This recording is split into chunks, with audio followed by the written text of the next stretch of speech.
Sharing is caring. दोनों भाई नाश्ते की टेबल पर बैठे थे। प्रियंका, मेरा नाश्ता कहाँ है? भाभी, मुझे भी ऑफिस के लिए लेट हो रहा है। इस पर प्रियंका किचन में से दोनों के नाश्ते की प्लेट्स लेकर बाहर आती है। लो भाई, आप दोनों का नाश्ता। किसी को भी 1 मिनट का सब्र नहीं है। ये प्रियंका का ससुराल है, जहाँ कोई औरत ना होने की वजह से शादी वाले दिन से ही घर के साथ दोनों भाइयों की जिम्मेदारियां प्रियंका संभाल लेती है। दोनों भाई शांति से नाश्ता कर रहे होते हैं कि अंकुश अपने भाई की प्लेट से पराठे का एक टुकड़ा उठा लेता है। आपको पता है ना, मैं खाना शेयर नहीं करता, फिर भी मेरी प्लेट में से खाना जरूरी है क्या? अरे हद हो गई है, मुझे नहीं खाना अब। अंकुर गुस्से में नाश्ता छोड़कर टेबल से उठ खड़ा होता है। अरे, ये कैसा बिहेवियर है अंकुर? एक टुकड़ा ही तो है। एक हो या आधा, मुझे भूख लगी है तो ये सिर्फ मेरा ही है। उसे भी किसी के साथ शेयर करने बैठा तो भूखा नहीं रह जाऊंगा। अरे बाबा ठीक है, अब इस पर भी लड़ाई। दूसरा बना देती हूँ, पर प्लीज ऐसे खाना बीच में छोड़कर मत जाओ। इससे अन्न का अपमान होता है। ओ प्लीज भाभी, ऐसी कोई चीज होती ही नहीं है। आपके पास पैसे हैं, खरीदो और खाओ। अगर नहीं खाया जाए तो फेंक दो। अरे दुनिया में सब यही करते हैं।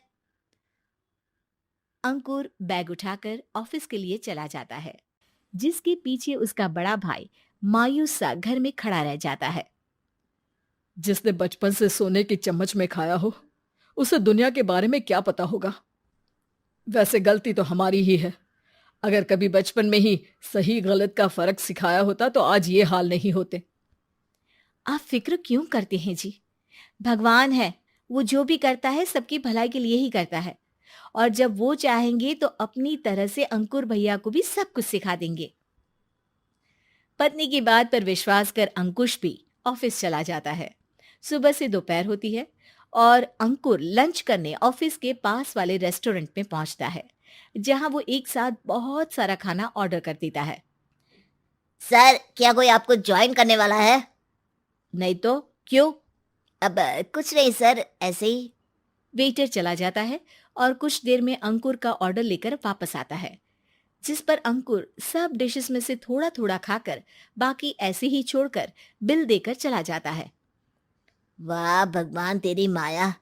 कहीं कोई एक एक टुकड़े के लिए तरसता रहता है और ये 5 लोगों का खाना ऑर्डर करके एक का भी पूरा नहीं खाते। पैसे वालों की माया। वेटर टेबल साफ कर बचा हुआ सारा खाना लेकर रेस्टोरेंट के पीछे घूम रहे बच्चों के पास पहुंच जाता है, जिसे देख बच्चों के चेहरे खिल उठते हैं। वाह, आज इतना सारा खाना आया। थैंक यू भैया। भगवान आपको खाने की फैक्ट्री बना दे। अगर ये फैक्ट्री मेरी होती तो तुम लोगों को कभी किसी का झूठा बचा हुआ खाना नहीं खाना पड़ता।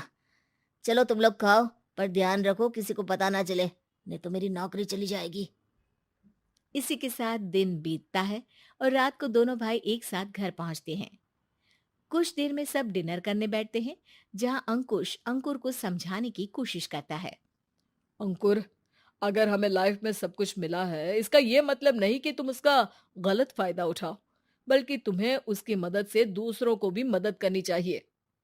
भैया, जिनके पास नहीं है उनकी वजह मैं तो नहीं ना। और ऐसे बहुत लोग हैं जिनके पास सब कुछ है। इसलिए अगर मैं एक इंसान कुछ नहीं करूंगा तो कोई फर्क नहीं पड़ने वाला। तुम्हारे भैया बस एक चीज समझाना चाहते हैं कि जिस चीज की हमारे पास कमी नहीं है, उसे बर्बाद करने से अच्छा है कि लोगों के साथ शेयर करें। इससे हम सिर्फ सामान नहीं, खुशियां भी बांटते हैं, और इसमें तुम्हारा ज्यादा कुछ तो जाएगा नहीं। भैया भाभी की बात सुन अंकुर कुछ बोले बिना उठकर चला जाता है। इसी तरह दिन बीतते रहते हैं, जिसमें अंकुश और प्रियंका कोशिश तो बहुत करते हैं, पर अंकुर पर किसी भी चीज का कोई असर नहीं पड़ता। एक दोपहर अंकुर सैंडविच खाते हुए सड़क के किनारे चल रहा होता है।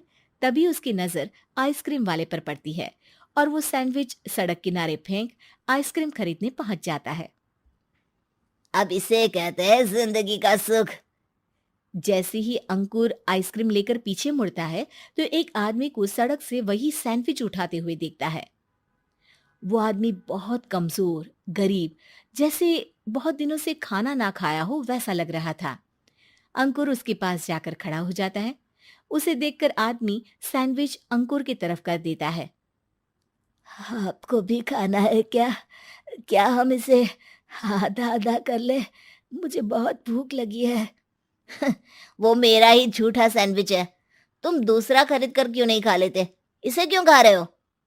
अरे भैया, अगर खरीदने के पैसे होते तो 4 दिन से भूखा नहीं घूम रहा होता।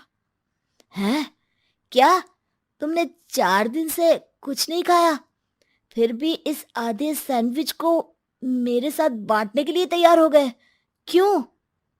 अरे भैया, पैसा नहीं है तो क्या हुआ, इंसानियत आज भी उतनी महंगी नहीं हुई, और ना ही उस पर अमीर गरीब का टैग लगा है जो हम उसे रख ना सके। पर अफसोस, आजकल लोगों के अंदर पोषण, खून या विटामिन से ज्यादा इंसानियत की कमी होने लगी है। आदमी की बातों से अंकुर को समझ में आ जाता है कि वो आज तक कितना गलत काम करता आ रहा था। इसके बाद से वो अपनी किसी के साथ शेयर नहीं करने और खाने को बर्बाद करने वाली आदत को छोड़ देता है।